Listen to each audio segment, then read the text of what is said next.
बेटा आज हम लोग पढ़ेंगे कोरोशन के बारे में और ट्रांसपोर्ट नंबर, ये दो चीज़ें हम लोग आज कवर करेंगे। तो बाकी तो इलेक्ट्रोकेमिस्ट्री का पार्ट हो चुका है। देखते हैं कोरोशन क्या है। कोरोशन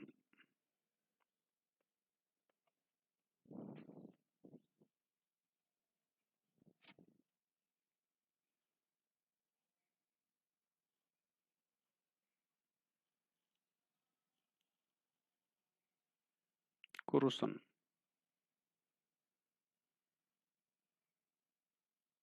स्लो डिटोरियोरेशन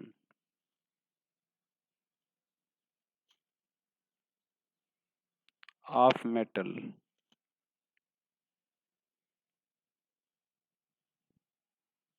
और conversion of metal into its oxide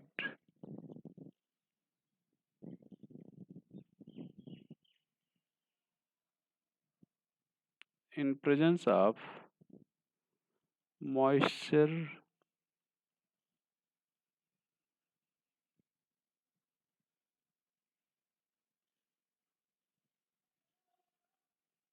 and impurity is known as corrosion.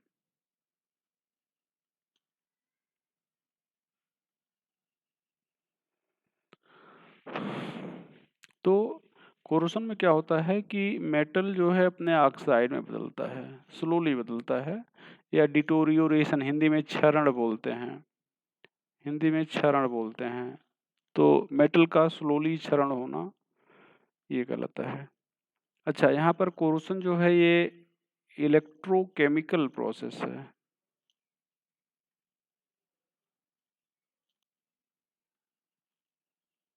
Electrochemical process, it is electrochemical process. ये इलेक्ट्रोकेमिकल प्रोसेस है, ये हो जाएगा। आगे हम लोग बात करें बेटा फैक्टर अफेक्टिंग में बात करें।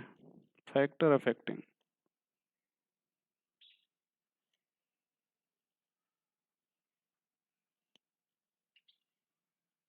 कौन कौन से फैक्टर अफेक्ट करेंगे? पहला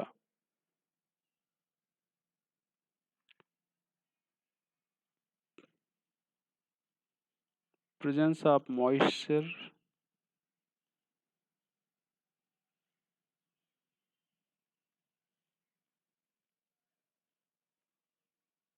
and impurity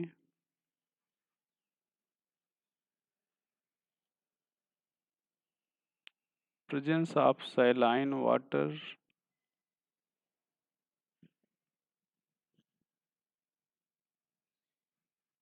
presence of saline water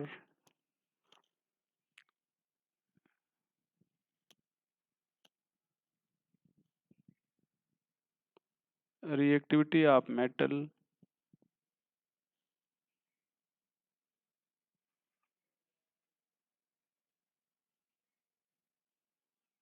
scratch and strain in metal presence of acidic medium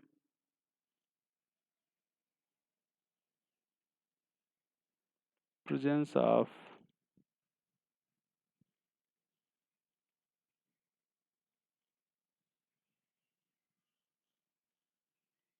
acidic medium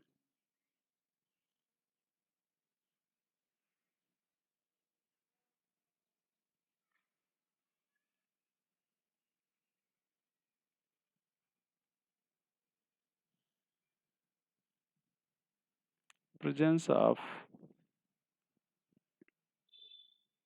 gases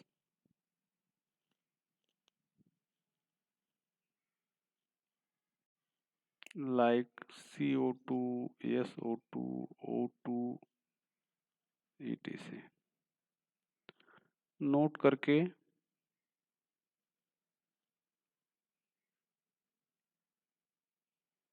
no rusting occur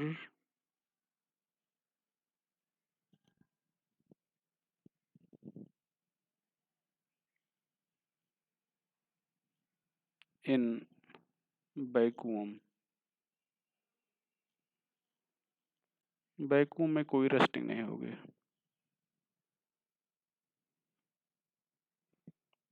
mechanism, mechanism of rusting.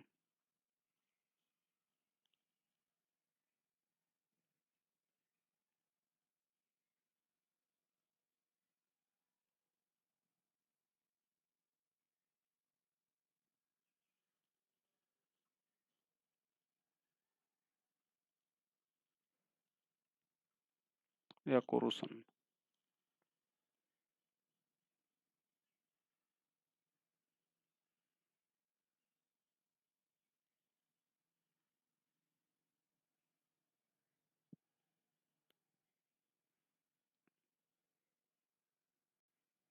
ये रफ सरफेस है, यहाँ पर मॉइस्चर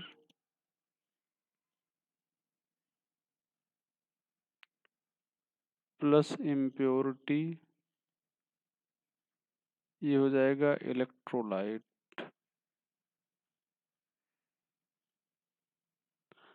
यहाँ पर pure surface,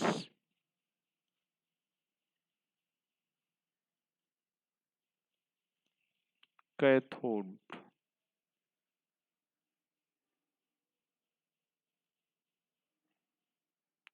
impure surface, anode. Electrode reaction,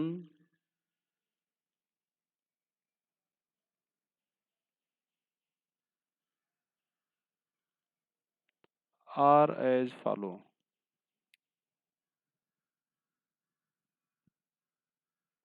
electrode reaction are as follow.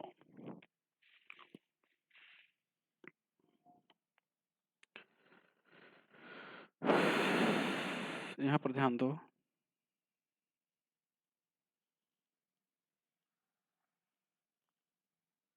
यहाँ पर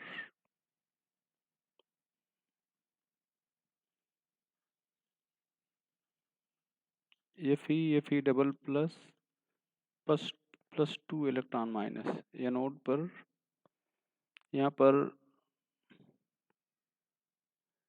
water plus CO2 gas, H2CO3, H2CO3 equal to H plus plus HCO3 minus. अब ये जो H प्लस है, ये ऑक्सीजन गैस, यहाँ पर प्लस 2 इलेक्ट्रॉन,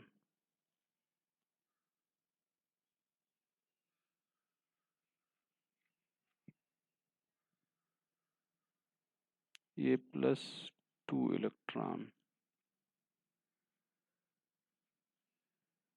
ये 2OH माइनस।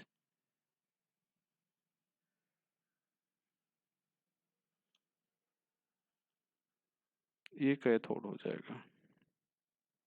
यहाँ पर ध्यान नोट करके, एक बार CGPMT में पूछा गया था, here electron is captured by O2।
O2 not by H plus, एक बार ये CGPMT में पूछा गया था कि इलेक्ट्रॉन कैप्चर कौन करता है, O2 कैप्चर करता है या H+, तो आप कहेंगे O2 कैप्चर करता है, ये इलेक्ट्रॉन O2 कैप्चर करता है, ये हो जाएगा।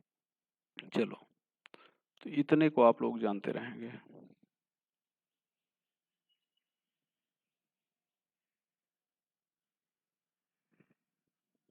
आगे कंटिन्यू करते हैं। यहाँ पर ध्यान दो बेटा। अब यहाँ पे ये जो OH- है, ये आयरन डबल प्लस के साथ रिएक्ट करके FeOH होल ट्वाइस में बदल जाएगा।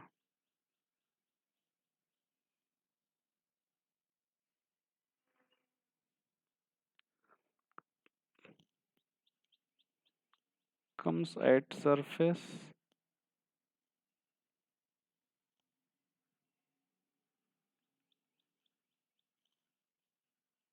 and oxidizes by air.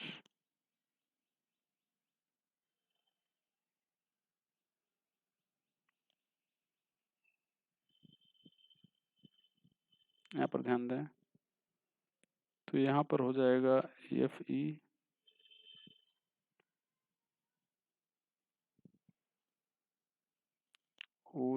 Whole twice, यहाँ पर O2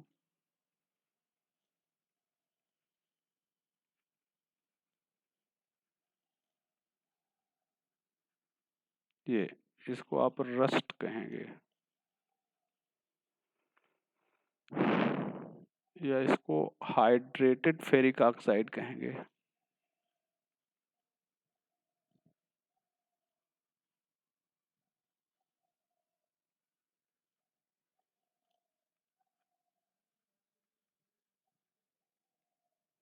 हाइड्रेटेड फेरिक ऑक्साइड कहेंगे। यहाँ पर ध्यान दें बेटा, ये हाइड्रेटेड फेरिक ऑक्साइड है, नोट करके।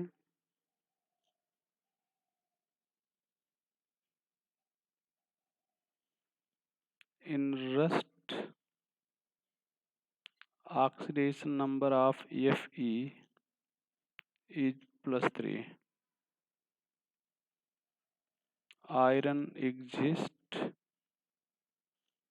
as Fe2O3. आयरन Fe2O3 की तरह एग्जिस्ट करेगा,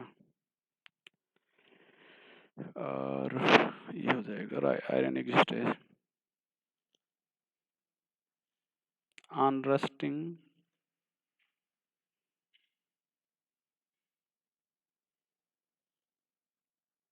mass of iron increases, ये हो जाएगा। Protection,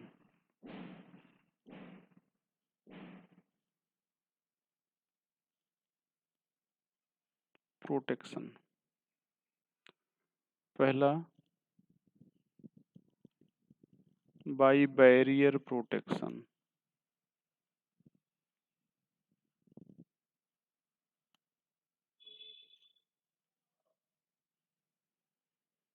by barrier protection.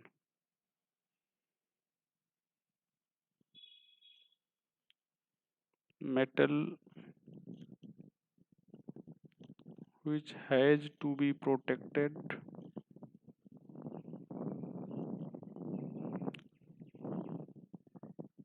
is painted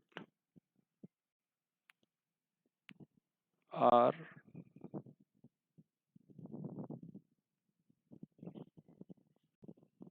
make its surface slippery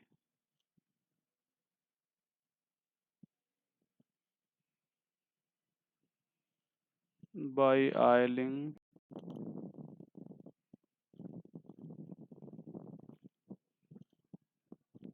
or greasing.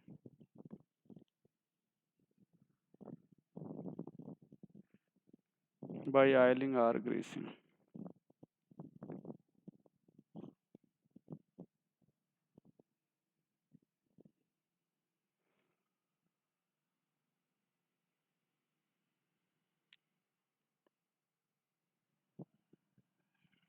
By sacrificial protection.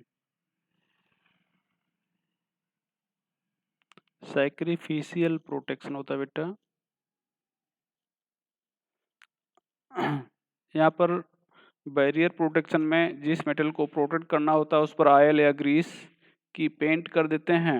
Oil या ग्रीस की पेंट कर देंगे तो सरफेस स्लिपरी हो जाएगा। स्लिपरी हो जाने से वहाँ पर मॉइस्चर इकट्ठा नहीं होगा। मॉइस्चर इकट्ठा नहीं होगा तो फिर क्या होगा, वहाँ पर इलेक्ट्रोलाइट नहीं होगा। इलेक्ट्रोलाइट नहीं होगा तो फिर इलेक्ट्रोकेमिकल रिएक्शन नहीं होगा। इस तरह से वो प्रोटेक्टेड रहेगा। By sacrificial protection. सैक्रिफिशियल मतलब एक मेटल दूसरे को प्रोटेक्ट करने के लिए अपने को सैक्रिफाई कर देती है। एक मेटल दूसरे को प्रोटेक्ट करने के लिए अपने को सैक्रिफाई कर देती है। कैसे सैक्रिफाई करेगी? यहाँ पर दो है। पहला पहला हो जाएगा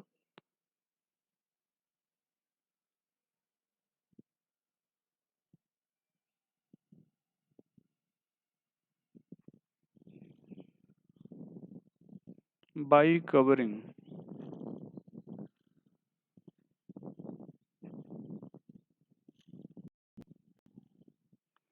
मेटल सरफेस, मेटल सरफेस को कवर करके।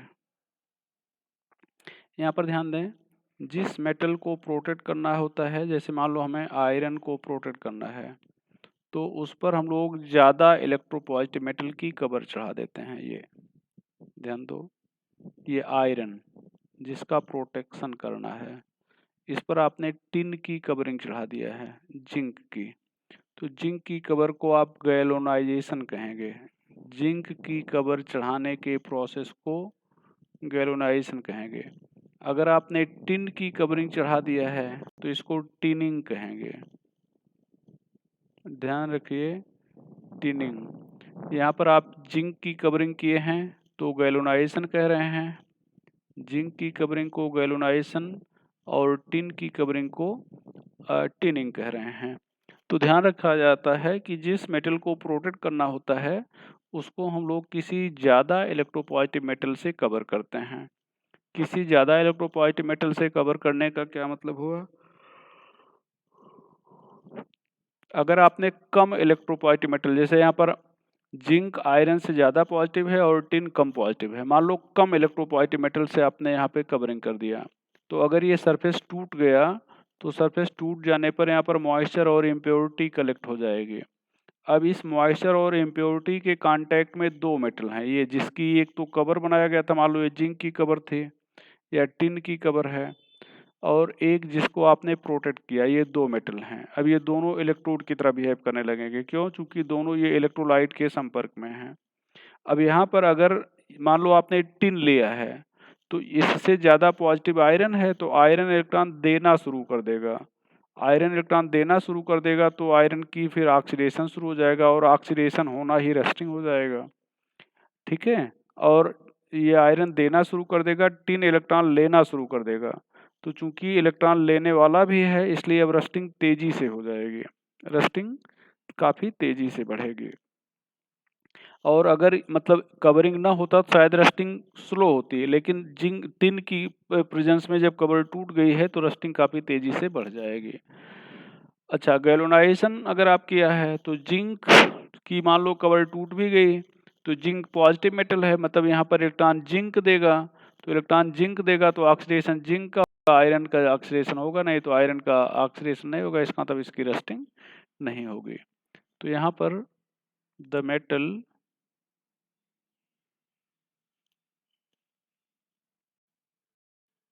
the metal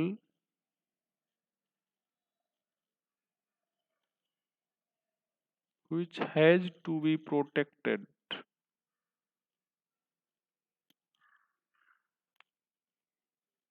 is covered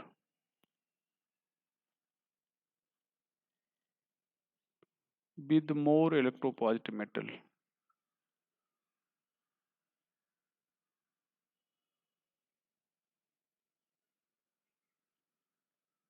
More electropositive metal.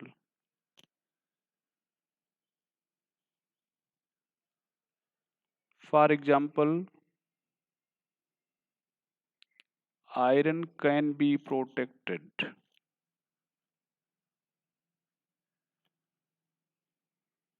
by covering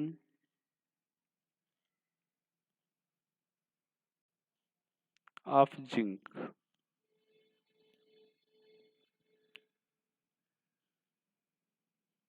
galvanisation, covering of zinc, इसको गैल्वेनाइजेशन कहेंगे। If less electropositive metal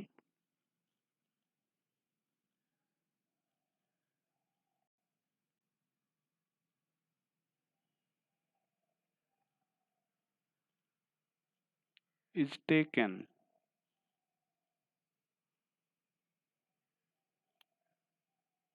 in form of covering,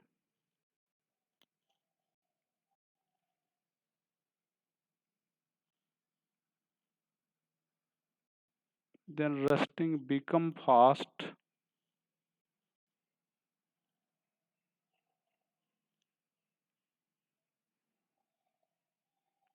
if cover is broken।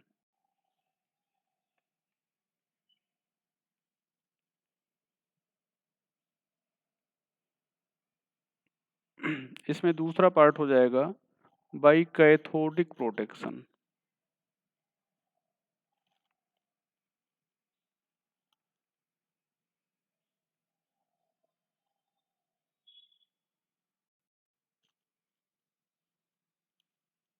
By cathodic protection,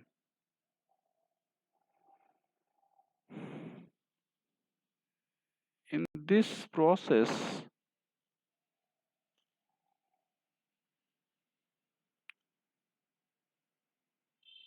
metal which has to be protected is connected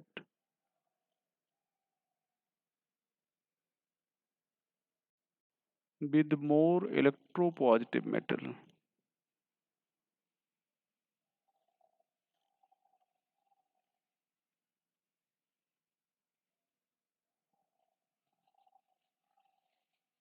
with more electropositive metal by wire।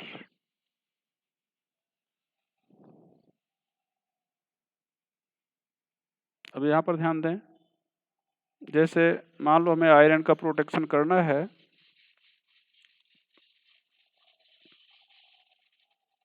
Iron का protection करना है तो यहाँ पर हम लोग iron ले रहे हैं और इसको वायर के थ्रू मोर इलेक्ट्रोपॉजिटिव मेटल से जोड़ दे रहे हैं।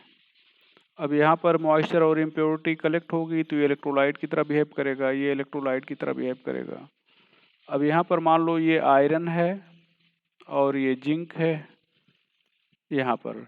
अब ये आयरन और मतलब मॉइस्चर और इम्प्योरिटी की प्रेजेंस में ये इलेक्ट्रोलाइट हो गया, तो ये जो जिंक है यहाँ पर ये जिंक डबल प्लस के रूप में आना शुरू कर देगा। यहाँ पर ध्यान दो, ये जिंक यहाँ पर जिंक डबल प्लस के रूप में आने लगेगा। ये तो ये जिंक डबल प्लस के रूप में आने लगेगा और अपने इलेक्ट्रॉन को छोड़ देगा। अब ये इलेक्ट्रॉन यहाँ से निकलेगा, वायर के थ्रू होते हुए यहाँ पे पहुँच जाएगा।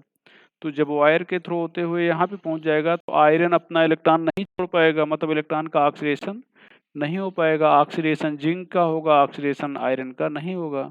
तो जिसका ऑक्सीडेशन नहीं होगा वो रस्ट में नहीं बदलेगा, इसका मतलब आयरन रस्ट में नहीं बदलेगा और इस तरह से बचा रह जाएगा। By this method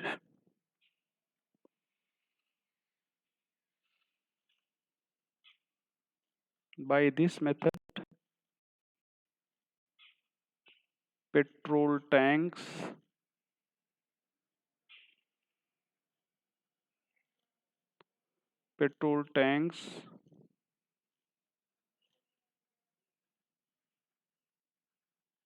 water pipe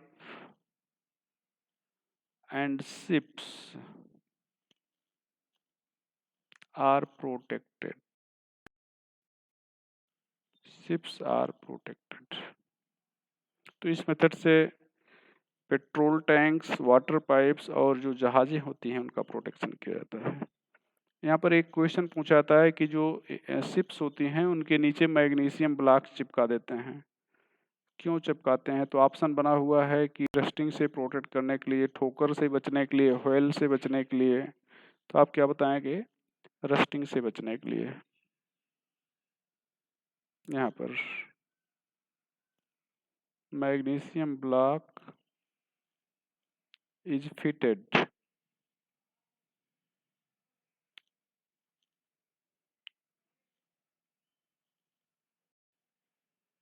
on bottom side of ships, on bottom side of the ships to protect it from rusting.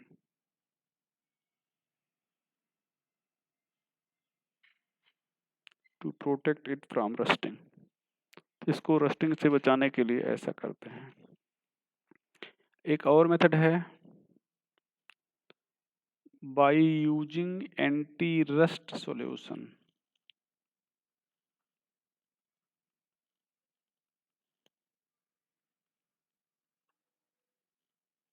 By using anti-rust solution.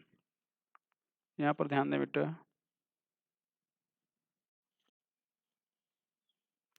Sodium phosphate और sodium dichromate is anti-rust solution. ये anti-rust होते हैं। Metal which has to be protected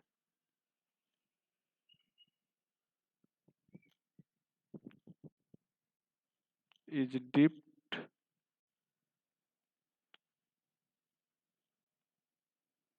in these solution.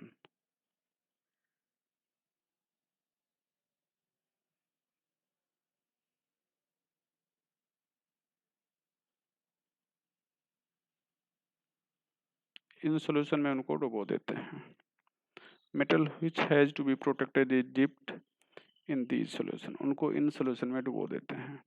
अच्छा, कारण क्या है कि जो रस्टिंग होती है वो एसिडिक मीडियम में होती है और इनका जो नेचर होता है बेसिक टाइप का होता है, तो जब आप इनमें डुबो देंगे तो रस्टिंग नहीं हो पाएगी। चलो, तो ये हो गया रस्टिंग। अब हम लोग पढ़ेंगे ट्रांसपोर्ट नंबर। यहाँ पर transport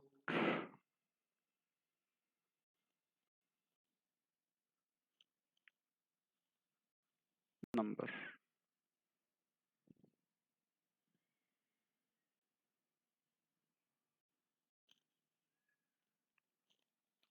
fraction of current carried by single ion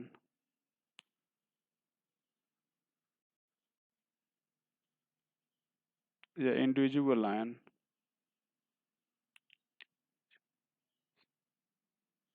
single ion ही लिख लो is known as its transport number।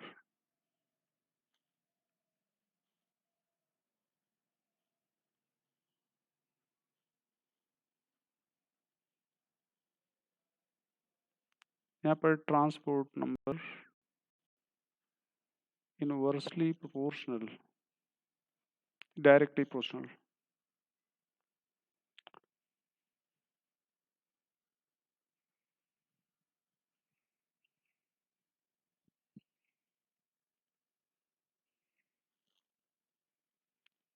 Size of ion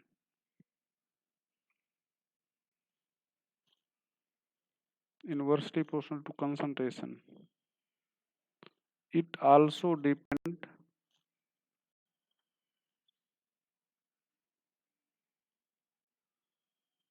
upon temperature। For one salt,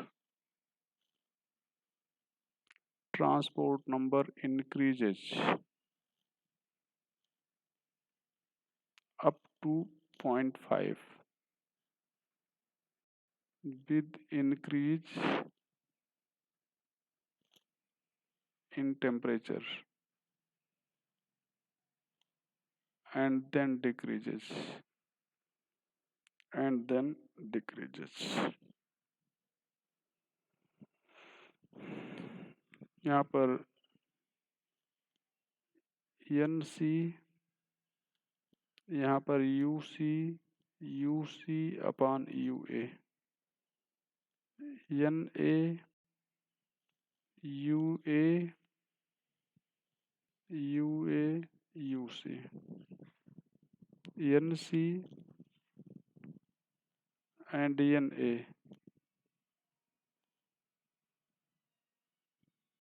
transport number of cation and anion respectively।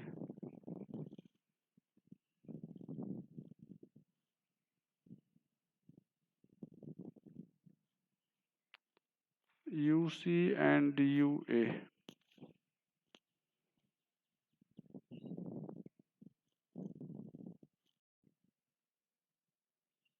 current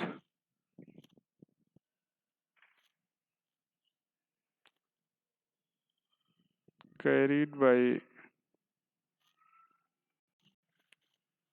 cation and anion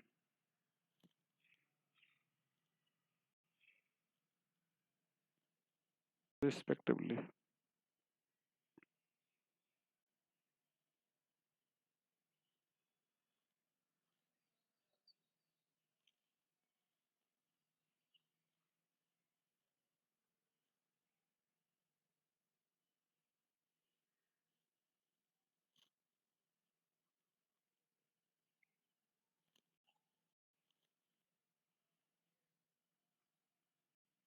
size of cation increases, transport number increases, ये हो जाएगा। size of cation increases, transport number increases। यहाँ पर ध्यान दें बेटा,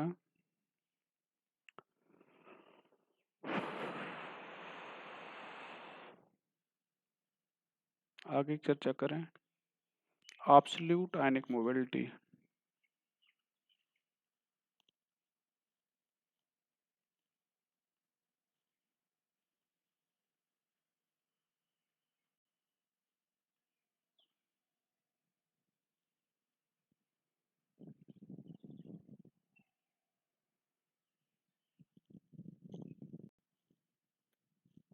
distance traveled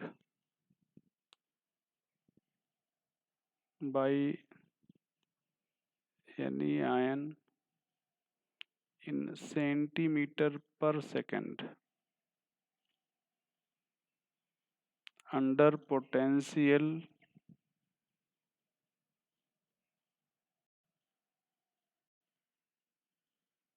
gradient of 1 volt per centimeter। यहाँ पर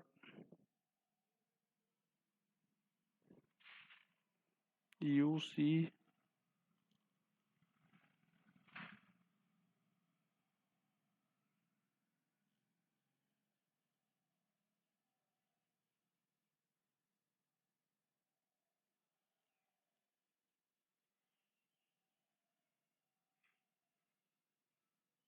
absolute ionic mobility,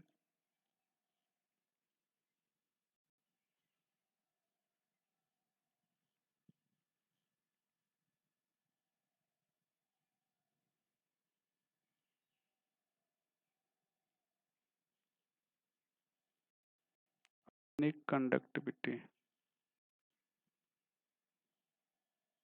F Faraday।